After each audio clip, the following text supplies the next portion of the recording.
இன்றைக்கி நாம் இந்த வீடியோவில் சுவையான ஜாங்கிரி எப்படி செய்கிறதுன்னு பார்க்கலாம். ஃபஸ்ட்டு ஒரு பவுலில் நான் 1 கப்பு உளுந்து எடுத்து 1 மணி நேரம் ஊற வச்சு நல்லா வாஷ் பண்ணி வச்சுருக்கேன். இப்போ ஒரு மிக்ஸி ஜாரில் சேர்த்து நல்லா ஃபைன் பேஸ்ட்டாக அரைச்சிக்கலாம். பாருங்கள், அரைச்சாச்சு. இப்போ இது கூட நான் 1/2 கப்பு அரிசி மாவு சேர்த்துக்கிறேன். அரிசி மாவு சேர்த்து நல்லா கையால் கலந்து நல்லா பிசைஞ்சு எடுத்துக்கலாம். நல்லா பிசைஞ்சாச்சு. நம்மளுக்கு ஜாங்கிரி நல்லா சாஃப்டாக வரணுன்னா மாவு நல்லா கையால் நல்லா பரக்க தடவி நல்லா பிசைஞ்சிக்கணும்.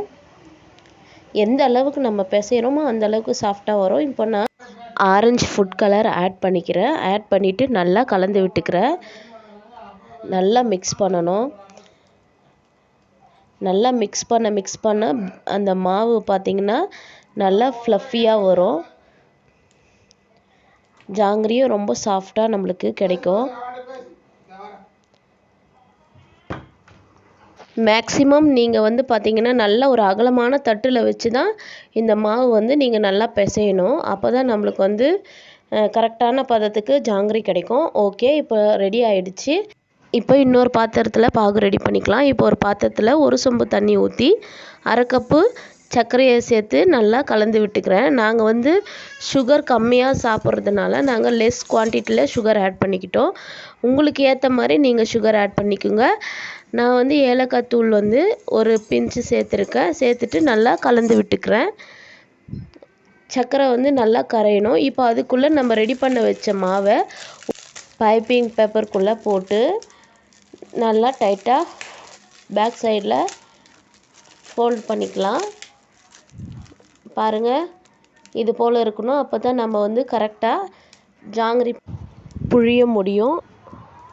இப்போ ஒரு கடாயில் எண்ணெய் ஊற்றி எண்ணெய் காஞ்சதுக்கப்புறம் ஜாங்கிரியோடைய டிசைனை போட்டுக்கலாம்.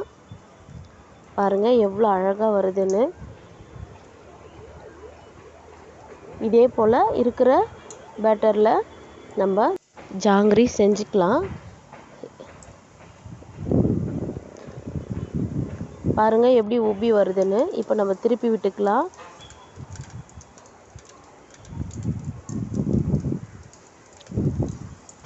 இப்போ ஜாங்கிரி வெந்துடுச்சு, நம்ம எடுத்துக்கலாம்.